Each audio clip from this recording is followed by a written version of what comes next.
Immanuel Kant, Critique of Pure Reason, 1781–1787. Preface, First Edition. Human reason has a peculiar fate in one kind of its cognitions. It is troubled by questions that it cannot dismiss, because they are posed to it by the nature of reason itself, but that it also cannot answer, because they surpass human reason's every ability. Our reason falls into this perplexity through no fault of its own. Reason starts from principles that it cannot avoid using in the course of experience, and that this experience at the same time sufficiently justifies it in using. By means of these principles our reason, as indeed its nature requires it to do, ascends ever higher, to more remote conditions.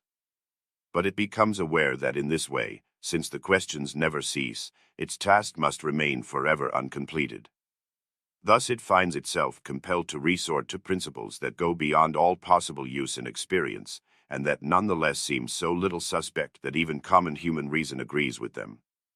By doing this, however, human reason plunges into darkness and contradictions, and although it can indeed gather, human reason has a peculiar fate in one kind of its cognitions. It is troubled by questions that it cannot dismiss, because they are posed to it by the nature of reason itself, but that it also cannot answer, because they surpass human reason's every ability.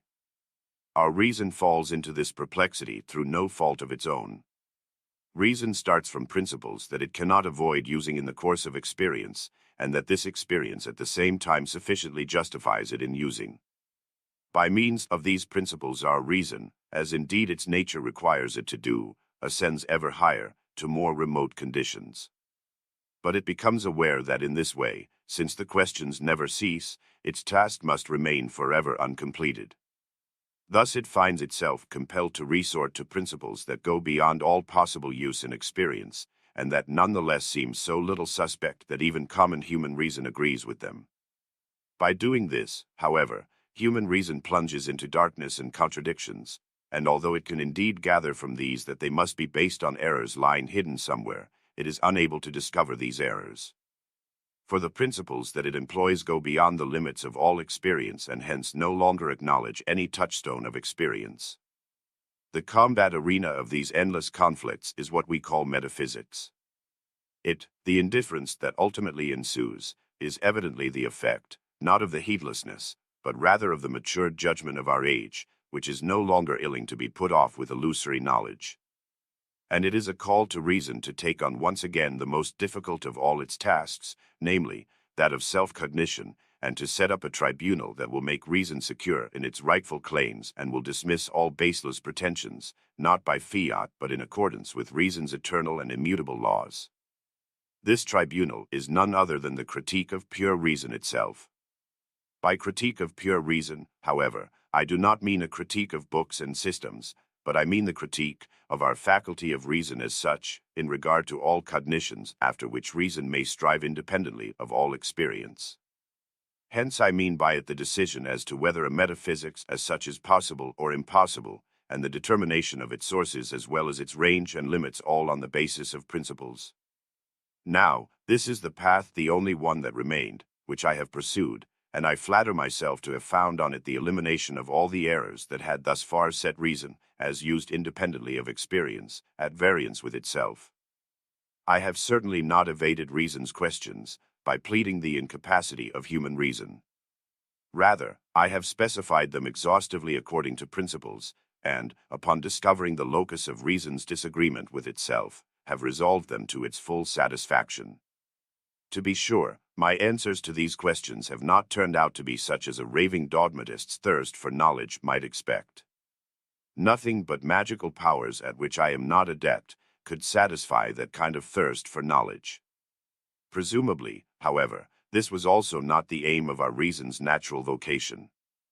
The duty of philosophy was, rather, to remove the deception arising from misinterpretation, even at the cost of destroying the most highly extolled and cherished illusion. In that activity, I have made comprehensiveness my major aim, and I venture to say that there should not be a single metaphysical problem that has not been solved here, or for whose solution the key has not at least been provided.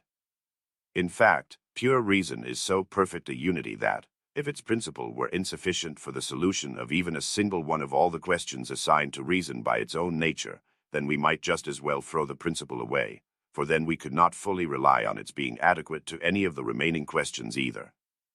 Preface, 2nd edition. Whether someone's treatment of the cognitions pertaining to reason's business does or does not follow the secure path of a science, this we can soon judge from the result. If, after many preparations and arrangements have been made, the treatment falters as soon as it turns to its purpose, or if, in order to reach that purpose, it repeatedly has to retrace its steps and enter upon a different path, or, again, if the various collaborators cannot be brought to agree on the manner in which their common aim is to be achieved, then we may rest assured that such an endeavor is still far from having entered upon the secure path of a science, but is a mere groping about. We shall indeed be rendering a service to reason if we can possibly discover that path, even if we should have to give up as futile much that was included in the purpose which we had previously adopted without deliberation. Logic has been following that secure path from the earliest times. This is evident from the fact that since Aristotle it has not needed to retrace a single step, unless perhaps removing some of its dispensable subtleties, or setting it forth in a more distinct and determinate way, were to be counted as improvements of logic, even though they pertain more to the elegance of that science than to its being secure. Another remarkable fact about logic is that thus far it also has not been able to advance a single step, and hence is to all appearances closed and completed. It is true that some of the more recent philosophers have meant to expand logic. Some of them have inserted into it psychological chapters on the different cognitive powers, the imagination, wit.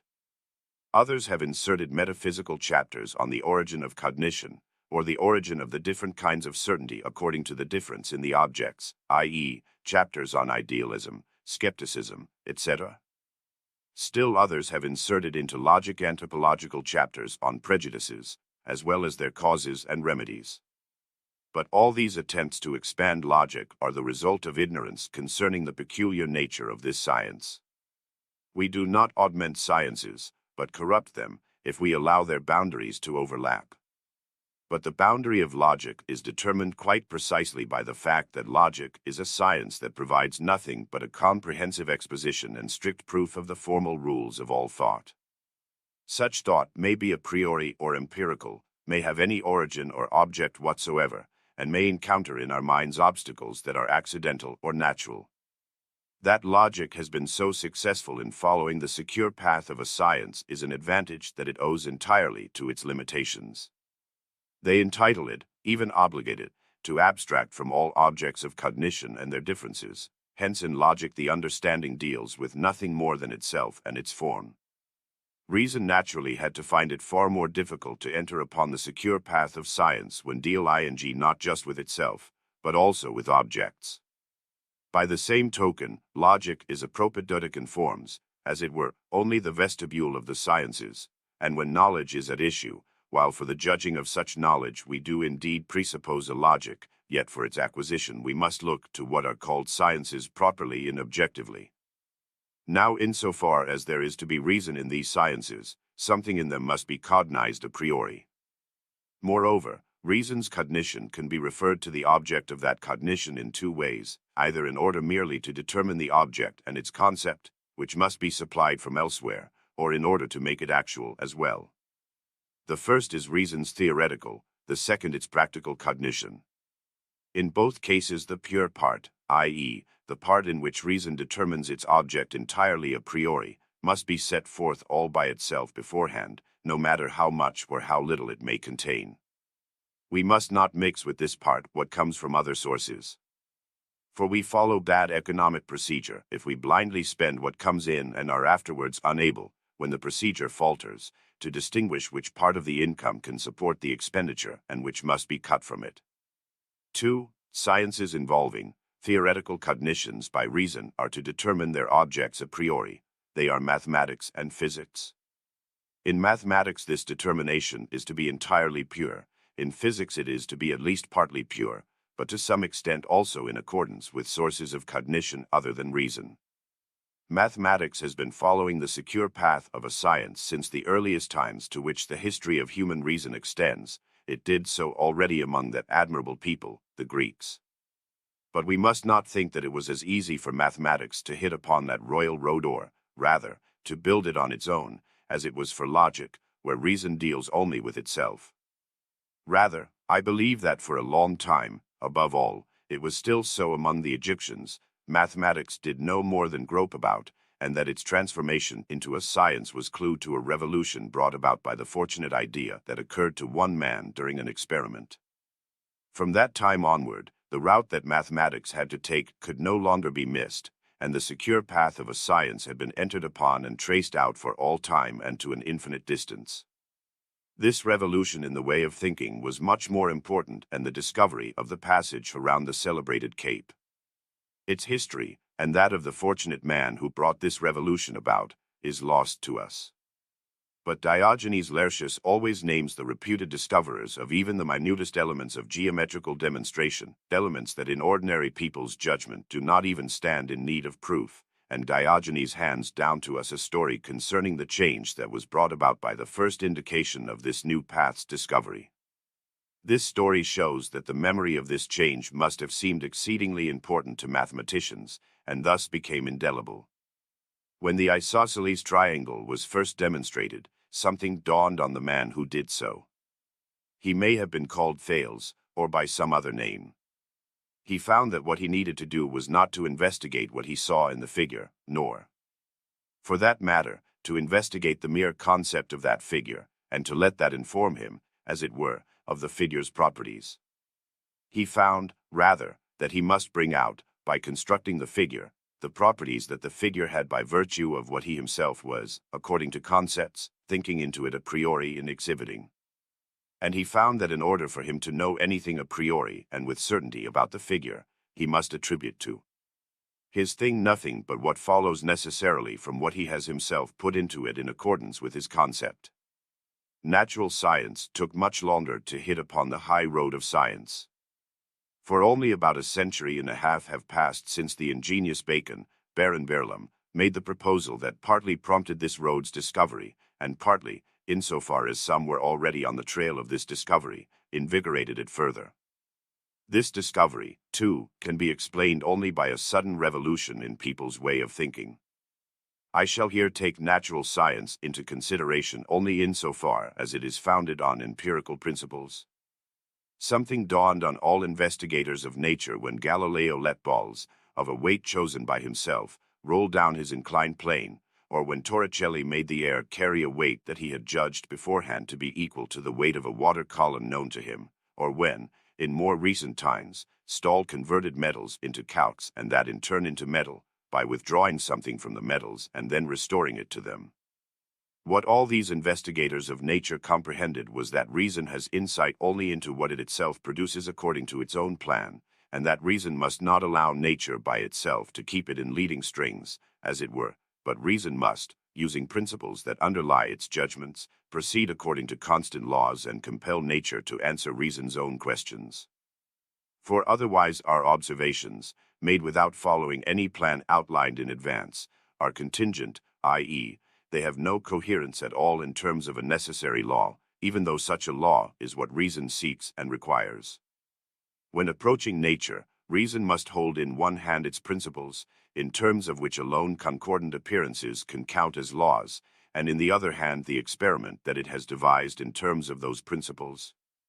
Thus reason must indeed approach nature in order to be instructed by it, yet it must do so not in the capacity of a pupil who lets the teacher tell him whatever the teacher wants, but in the capacity of an appointed judge who compels the witnesses to answer the questions that he puts to them. Thus even physics owes that very advantageous revolution in its way of thinking to this idea, the idea that we must, in accordance with what reason itself puts into nature, seek in nature, not attribute to it fictitiously, whatever reason must learn from nature and would know nothing of on its own. This is what put natural science, for the very first time, on the secure path of a science, after it had for so many centuries been nothing more than a mere groping about. Metaphysics is a speculative cognition by reason that is wholly isolated and rises entirely above being instructed by experience. It is cognition through mere concepts, not, like mathematics, cognition through the application of concepts to intuition, so that here reason is to be its own pupil.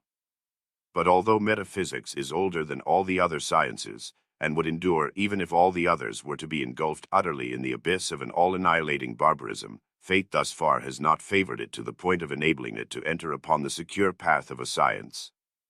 For in metaphysics reason continually falters, even when the laws into which it seeks to gain, as it pretends, a priori insight are those that are confirmed by the commonest experience. Countless times, in metaphysics, we have to retrace our steps, because we find that our path does not lead us where we want to go. As regards agreement in the assertions made by its devotees, metaphysics is very far indeed from such agreement. It is, rather, a combat arena which seems to be destined quite specifically for practicing one's powers in mock combat, and in which not one fighter has ever been able to gain even the smallest territory and to base upon his victory a lasting possession. There can be no doubt, therefore, that the procedure of metaphysics has thus far been a mere groping about, and, worst of all, a groping about among mere concepts. Why is it, then, that in metaphysics we have thus far been unable to find the secure path of science? Might this path be impossible here? Why, then, has nature inflicted on reason, as one of reason's most important concerns, the restless endeavor to discover that path? What is more, how little cause do we have to place confidence in our reason, when in one of the most important matters where we desire knowledge reason not only forsakes us, but puts us off with mere pretenses and in the end betrays us?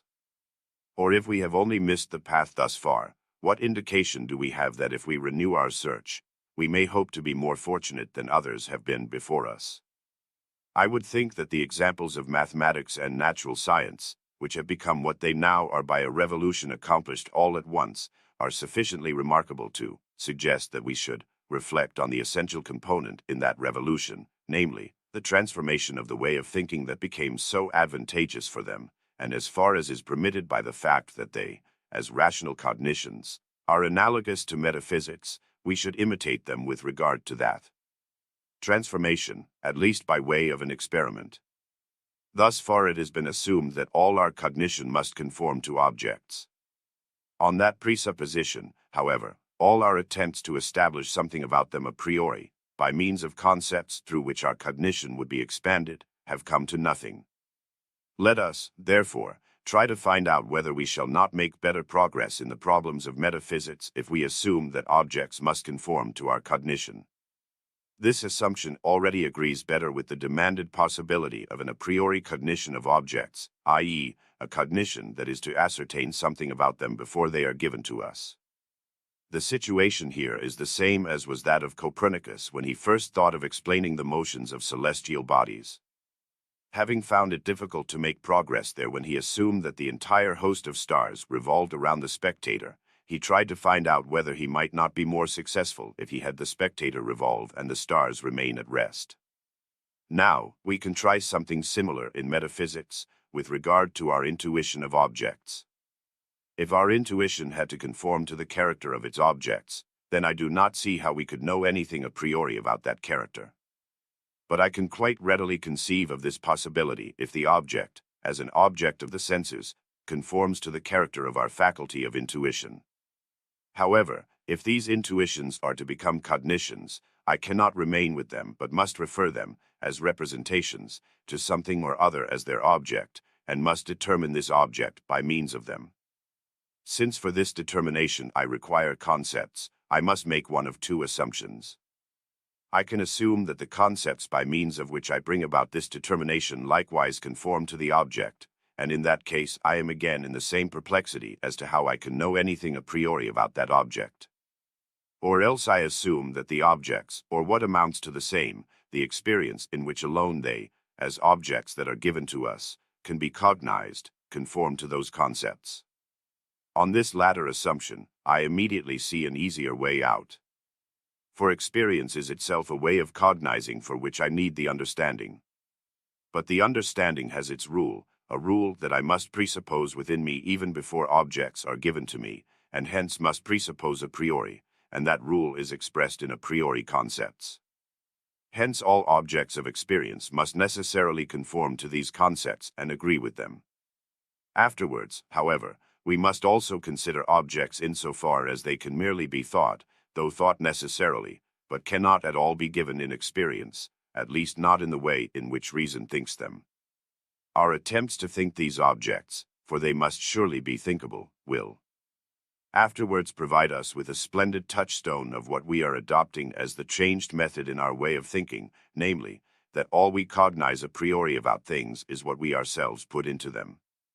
This experiment is as successful as was desired. It promises that metaphysics will be on the secure path of a science in its first part, namely, the part where it deals with those a priori concepts for which corresponding objects adequate to these concepts can be given in experience. For on this changed way of thinking we can quite readily explain how a priori cognition is possible.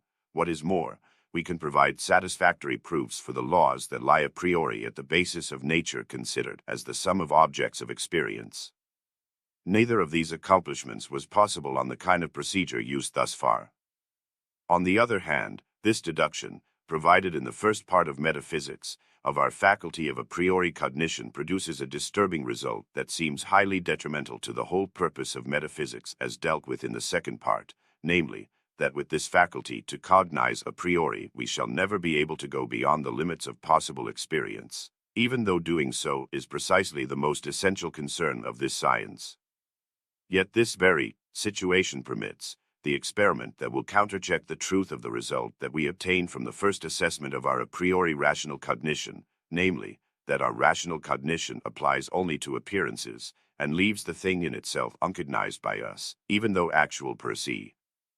For what necessarily impels us to go beyond the limits of experience and of all appearances is the unconditioned that reason demands in things in themselves. Reason, necessarily and quite rightfully, demands this unconditioned for everything conditioned, thus demanding that the series of conditions be completed by means of that unconditioned.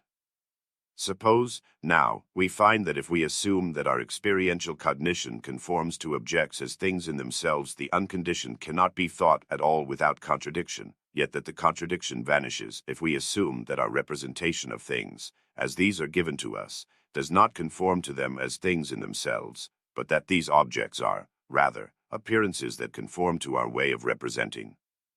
Suppose that we find, consequently, that the unconditioned is not to be met with in things insofar as we are acquainted with them, i.e., insofar as they are given to us, but is to be met within them, only, insofar as we are not acquainted with them, namely, insofar as they are things in themselves.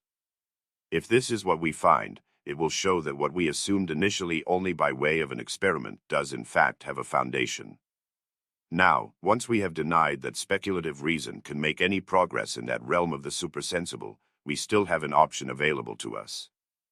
We can try to discover whether perhaps in reason's practical cognition data can be found that would allow us to determine reason's transcendent concept of the unconditioned. Perhaps in this way our a priori cognition, though one that is possible only from a practical point of view, would still allow us to get beyond the limits of all possible experience, as is the wish of metaphysics. Moreover, when we follow this kind of procedure, still speculative reason has at least provided us with room for such an extension of our cognition, even if it had to leave that room empty. And hence there is as yet nothing to keep us from filling in that room, if we can, with practical data of reason. Indeed, reason summons us to do so. The task, then, of this critique of pure speculative reason consists in the described attempt to transform the procedure previously followed in metaphysics, by subjecting metaphysics to a complete revolution, thus following the examples set by the geometricians and investigators of nature. The critique is a treatise on the method of the science of metaphysics, not a system of the science itself.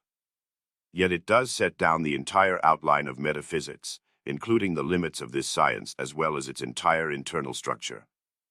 Now in the analytic part of the critique I shall prove that space and time are only forms of our sensible intuition and hence are only conditions of the existence of things as appearances, and that, furthermore, we have no concepts of the understanding, and hence also no elements whatsoever for the cognition of things, except insofar as intuition can be given corresponding to these concepts. That will prove, consequently, that we cannot have cognition of any object as thing in itself, but can have cognition only insofar as the object is one of sensible intuition, i.e., an appearance. And from this it does indeed follow that any possible speculative cognition of reason is restricted to mere objects of experience. On the other hand, it must be noted carefully that this conclusion is always subject to this reservation, that we must be able at least to think, even if not cognize, the same objects also as things in themselves. For otherwise an absurd proposition would follow, namely, that there is appearance without anything that appears. Now let us suppose that the distinction, necessitated by our critique, between objects of experience and these same objects as things in themselves, had not been made at all. In that case, the principle of causality, and hence nature's mechanism in its determination, would definitely have to hold for all things in general as efficient causes. Hence I could not, without manifest contradiction, say of the same being, for example the human soul, that its will is free and yet is subject to natural necessity, i.e., not free. For I would be taking the soul in the same sense in the two propositions, namely, as a thing in general, thing in itself, nor, without prior critique, could I help taking it so. Suppose, on the other hand, that the critique is not in error when it teaches us to take the object in two different senses, namely, as appearance and as thing in itself, and that the deduction of the critique's concepts of the understanding is correct, so that the principle of causality applies to things only in the first sense, namely, insofar as they are objects of experience, but that these same objects are not subject to that principle when taken in the second sense. On these suppositions, no contradiction arises when we think the same will in both these ways, in its appearance, i.e., in its visible acts, as conforming necessarily to natural law and as to that extent not free, yet on the other hand, qua belonging to a thing in itself, as not subject to that law, and hence as free. Now as regards my soul when considered from this second standpoint, I cannot cognize it through any use of speculative reason, let alone through empirical observation, nor, therefore, can I cognize freedom in this way as the property of a being to which I attribute effects in the world of sense. For otherwise I would have to cognize such a being as determined with regard to its existence and yet is not determined in time, which is impossible, because I cannot base such a concept on any intuition. Nevertheless, I can still think freedom. I.e., at least my representation of freedom contains no contradiction. If we make our critical distinction between the two ways of representing, sensible and intellectual, and restrict accordingly the pure concepts of the understanding and hence also the principles that flow from them.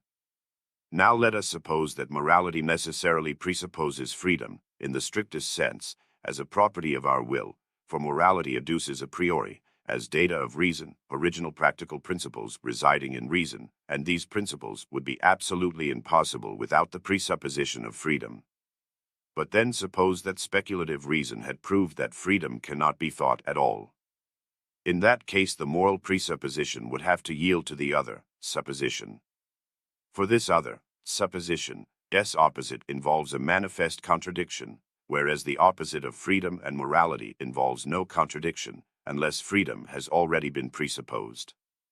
Hence freedom, and with it morality, would have to give way to the mechanism of nature. But in fact the situation is different. All I need for morality is that freedom does not contradict itself and hence can at least be thought. I do not need to have any further insight into it.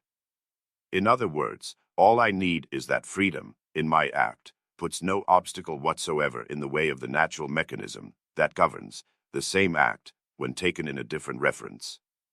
Thus the doctrine of morality maintains its own place, and so does natural science. But this would not have happened if critique had not instructed us beforehand about our unavoidable ignorance regarding things in themselves, restricting to mere appearances what we can cognize theoretically.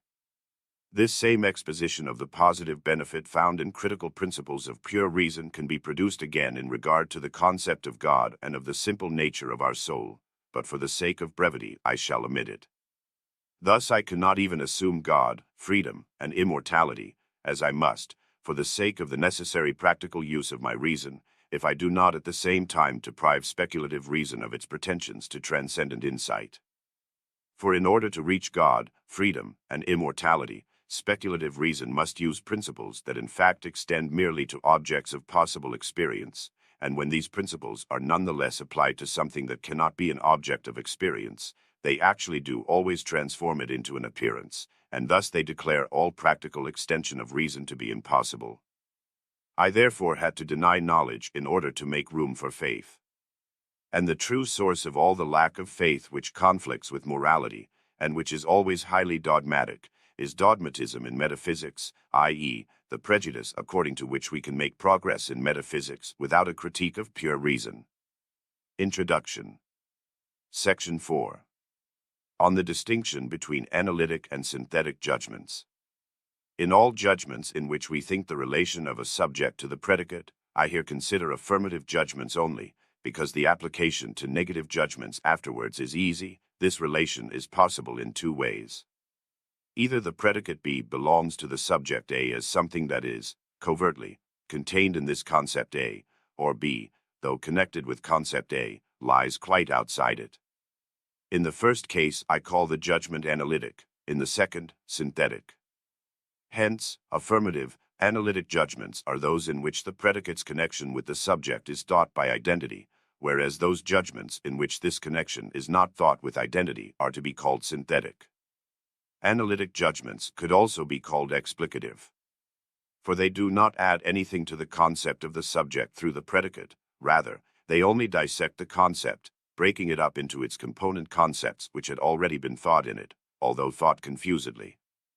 Synthetic judgments, on the other hand, could also be called expansive, for they do add to the concept of the subject a predicate that had not been thought in that concept at all and could not have been extracted from it by any dissection.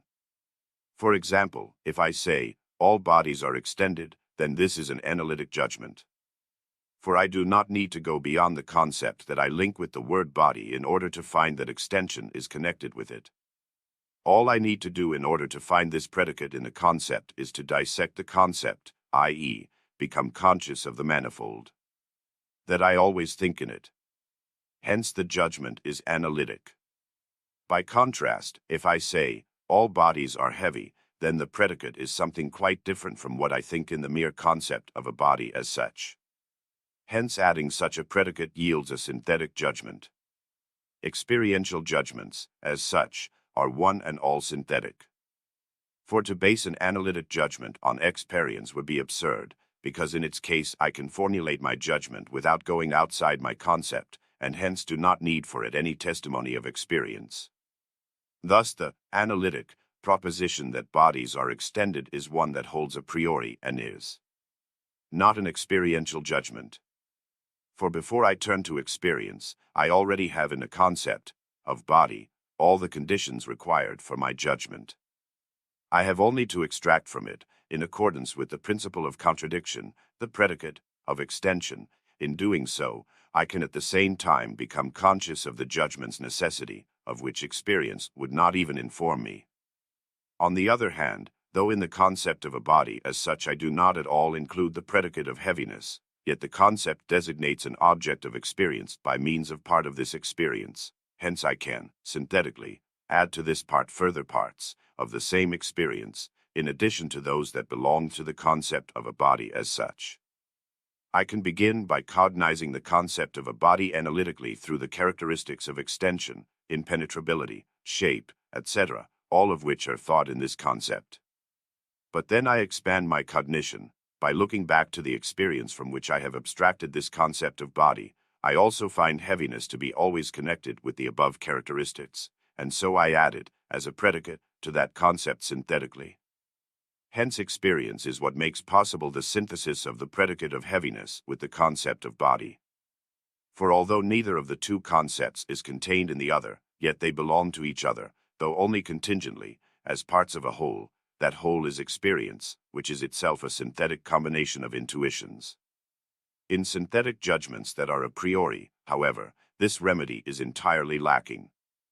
If I am to go beyond the concept A in order to cognize another concept B as combined with it, I rely on something that makes the synthesis possible. What is that something, considering that here I do not have the advantage of looking around for it in the realm of experience? Take the proposition, everything that happens has its cause. In the concept of something that happens I do indeed think an existence preceded by a time, etc., and from this one can obtain analytic judgments. But the concept of a cause lies quite outside that earlier concept and indicates something different from what happens, hence it is not part of what is contained in this latter representation. How can I attribute whatever happens to something quite different from it, and cognize as belonging to it, indeed, belonging to it necessarily the concept of cause, even though it does not contain this concept? What is here the unknown equals X on which the understanding relies, and it believes that it discovers, outside the concept A, a predicate B that is foreign to concept A, but that the understanding considers nonetheless to be connected with that concept? This unknown cannot be experience. For in adding the representation of cause to the representation of what happens, the above principle does so not only with greater universality than experience can provide, but also with the necessities being expressed. Hence it does so entirely a priori and on the basis of mere concepts. Now, on such synthetic, i.e., expansive, principles depends the whole final aim of our speculative a priori cognition. For analytic principles are indeed exceedingly important and necessary, but only for attaining that distinctness in concepts which is required for a secure and extensive synthesis that will be a genuinely new edifice. Section 5. All theoretical sciences of reason contain synthetic a priori judgments as principles. 1. Mathematical judgments are, one and all, synthetic. Although this proposition is incontestably certain and has very important consequences, it seems thus far to have escaped the notice of those who have analyzed human reason. Indeed, it seems to be directly opposed to all their conjectures. For they found that all mathematical inferences proceed, as the nature of all apodictic certainty requires, according to the principle of contradiction, and thus they came to be persuaded that their principles too could be cognized on the basis of the principle of contradiction. In this they were mistaken. For though we can indeed gain insight into a synthetic proposition according to the principle of contradiction, we can never do so by considering that proposition by itself, but rather only by presupposing another synthetic proposition from which it can be deduced. We must note, first of all, that mathematical propositions, properly so called, are always a priori judgments rather than empirical ones, for they carry with them necessity, which we could never glean from experience. But if anyone refuses to grant that all such propositions are a priori, all right, then I restrict my assertion to pure mathematics, in the very concept of which is implied that it contains not empirical but only pure a priori cognition. It is true that one might at first think that the proposition 7 plus 5 is equal to 12 is a merely analytic one that follows, by the principle of contradiction, from the concept of a sum of 7 and 5. Yet if we look more closely, we find that the concept of the sum of 7 and 5 contains nothing more than the union of the two numbers into one, but in thinking that union we are not thinking in any way at all what that single number is that unites the two. In thinking merely that union of 7 and 5, I have by no means already thought the concept of 12, and no matter how long I dissect my concept of such a possible sum, still I shall never find in it that 12. We must go beyond these concepts and avail ourselves of the intuition corresponding to one of the two, e.g., our 5 fingers, or, as Segner does in his arithmetic, 5 dots. In this way we must gradually add, to the concept of 7, the units of the 5 given in intuition. For I start by taking the number 7. Then, for the concept of the 5, I avail myself of the fingers of my hand as intuition. Thus, in that image of mine, I gradually add to the number 7 the units that I previously gathered together in order to make up the number 5. In this way I see the number 12 arise. That 5 were to be added to 7, this I had indeed already thought in the concept of a sum equals 7 plus 5, but not that this sum is equal to the number 12. Arithmetic propositions are therefore always synthetic. We become aware of this all the more distinctly if we take larger numbers. For then it is very evident that, no matter how much we twist and turn our concepts, we can never find the number of the sum by merely dissecting our concepts, i.e., without availing ourselves of intuition. Just as little are any principles of pure geometry analytic. That the straight line between 2 points is the shortest is a synthetic proposition. For my concept of straight contains nothing about magnitude, but only equality. Therefore the concept of shortest is entirely added to the concept of a straight line and cannot be extracted from it by any dissection. Hence we must here avail ourselves of intuition, only by means of it is the synthesis possible. It is true that a few propositions presupposed by geometers are actually analytic and based on the principle of contradiction. But, like identical propositions, they serve not as principles but only as links in the chain of method. Examples are A equals A, the whole is equal to itself, or A plus B, A, i.e., the whole is greater than its part. And yet even these principles, although they hold according to mere concepts, are admitted in mathematics only because they can be exhibited in intuition. What commonly leads us here to believe that the predicate of such apodictic judgments is contained in our very concept, and that the judgment is therefore analytic, is merely the ambiguity of our terms. For we say that we are to add in thought a certain predicate to a given concept, and this necessity adheres indeed to the very concepts. But here the question is not what we are to add in thought to the given concept, but what we actually think in the concept, even if only obscurely, and there we find that, although the predicate does indeed adhere necessarily to such concepts, yet it does so not as something thought in the concept itself, but by means of an intuition that must be added to the concept. 2. Natural science, physica, contains synthetic a priori judgments as principles. Let me cite as examples just a few propositions, e.g., the proposition that in all changes in the corporeal world the quantity of matter remains unchanged, or the proposition that in all communication of motion, action, and reaction must always be equal to each other. Both propositions are clearly not only necessary, and hence of a priori origin, but also synthetic. For in the concept of matter I do not think permanence, but think merely the matter's being present in space insofar as it occupies space. Hence I actually go beyond the concept of matter in order to add to it a priori in thought something that I have not thought in it.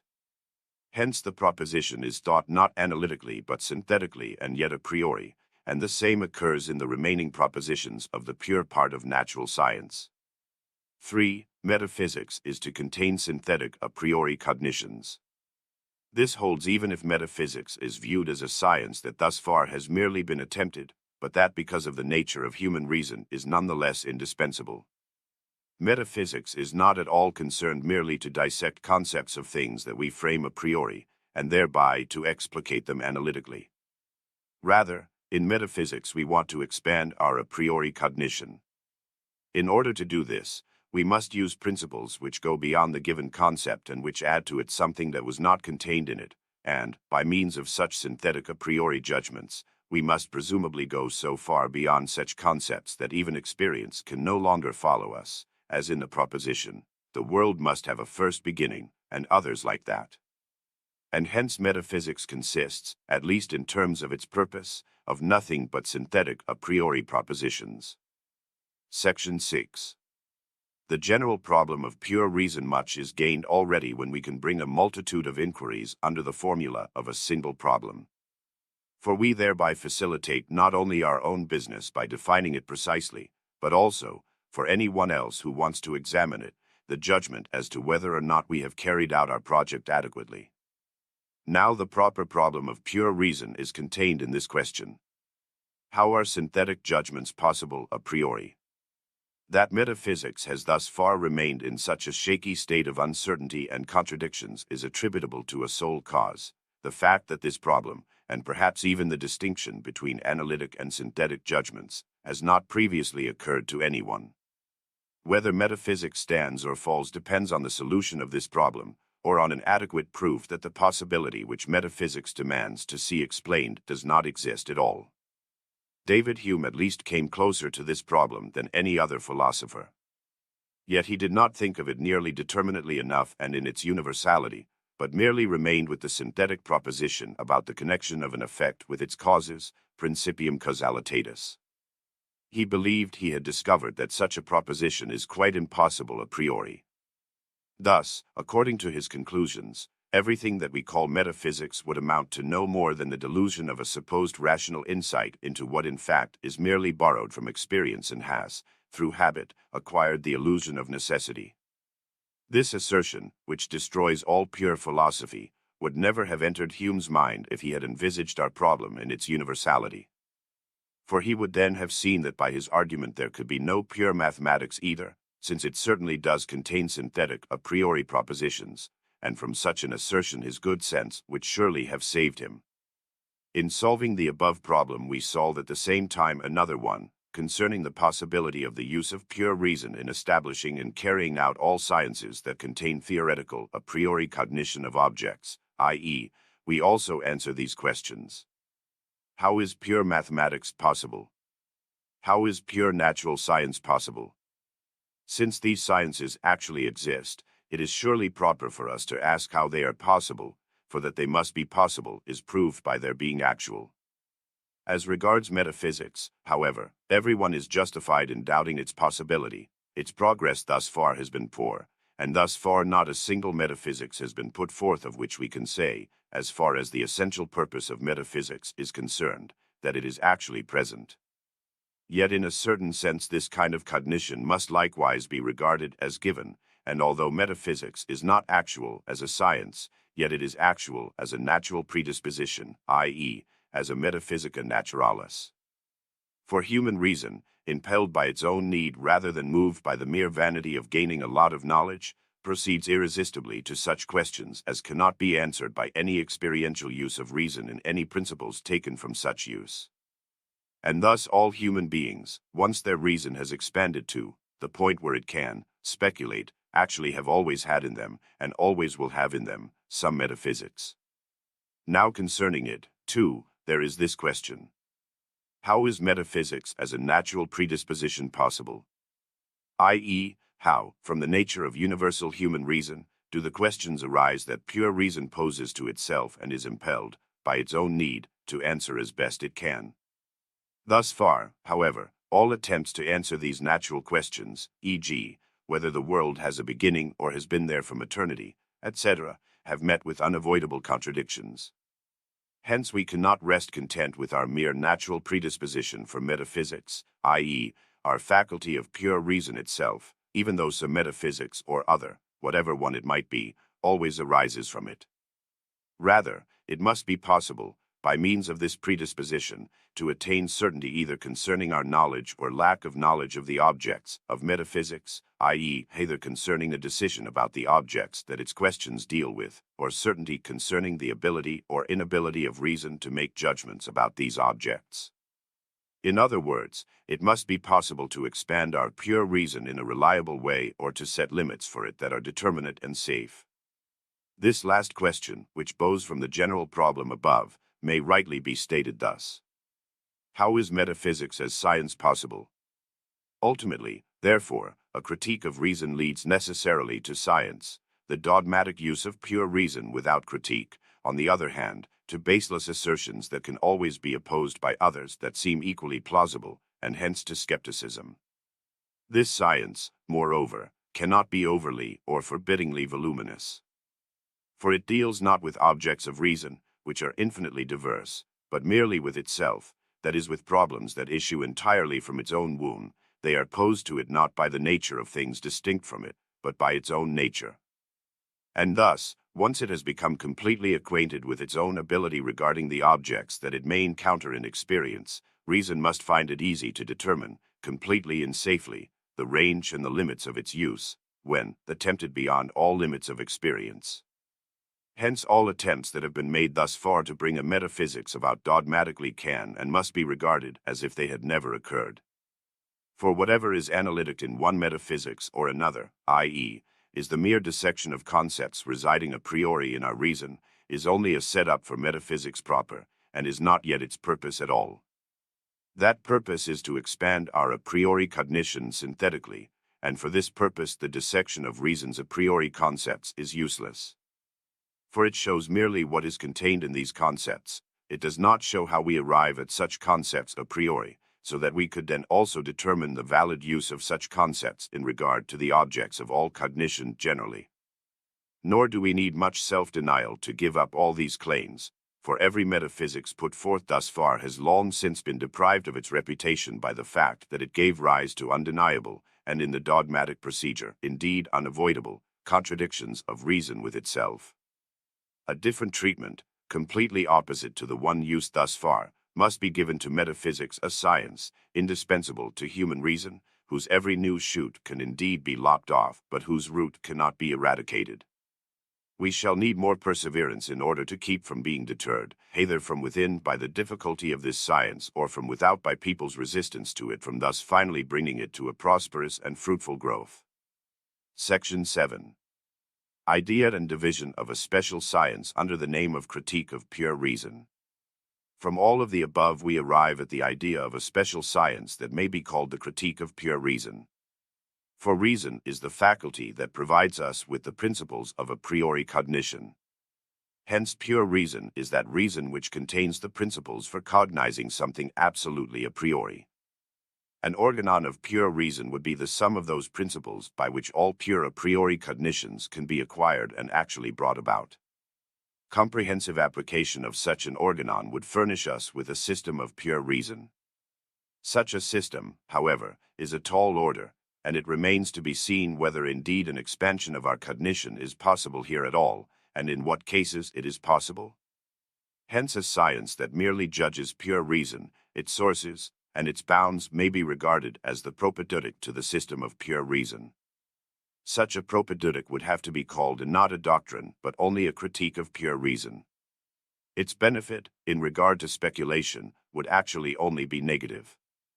For such a critique would serve only to purify our reason, not to expand it, and would keep our reason free from errors, which is a very great gain already. I call transcendental all cognition that deals not so much with objects as rather with our way of cognizing objects in general, insofar as that way of cognizing is to be possible a priori. A system of such concepts would be called transcendental philosophy. But, once again, this system of transcendental philosophy is too much for us as yet, here at the beginning. For since such a science would have to contain both analytic cognition and synthetic a priori cognition, in their completeness, it has too broad a range as far as our aim is concerned. For we need to carry the analysis only as far as it is indispensably necessary for gaining insight, in their entire range, into the principles of a priori synthesis, which is all that we are concerned with. Human cognition has two sterns, namely, sensibility in the understanding, which perhaps spring from a common root, though one unknown to us. Through sensibility objects are given to us, through the understanding they are thought. Now if sensibility were to contain a priori representations constituting the condition under which objects are given to us, it would to that extent belong to transcendental philosophy. And since the conditions under which alone the objects of human cognition are given to us precede the conditions under which these objects are thought, the transcendental doctrine of sense would have to belong to the first part of the science of elements.